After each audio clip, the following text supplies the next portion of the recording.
issued a statement recommitting to dialogue.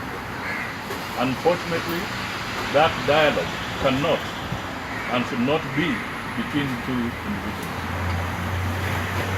We, the NASA family, remain committed to changing Kenya for the better. Jubilee has remained stubborn and intransigent, and the repeated salvos have been an invitation of NASA into a dialogue of development. We find such invitation cynical, insulting, and underwritten by the impetus to accept injustice and move on.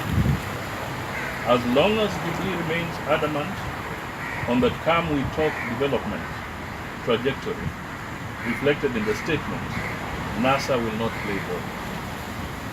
Our pillars for reform include the following.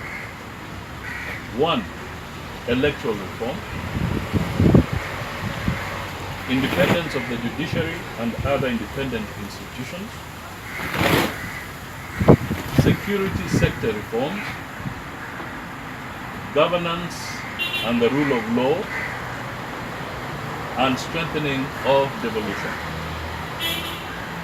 Meanwhile, as we grapple with this, Kenyans should not lose sight of the fact that we now have an emerging crisis caused by a crippling national public debt of unimaginable proportions. In conclusion, there has been apprehension that NASA is on the verge of folding up. Nothing can be further from the truth. This is because NASA is not about an individual or even the summit. NASA is an idea owned by Kenyans which will survive and outlive any one individual.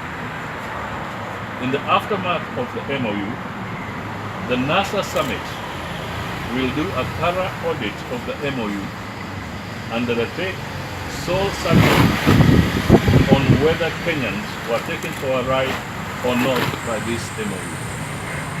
Meanwhile, the struggle for reform rolls on full steam.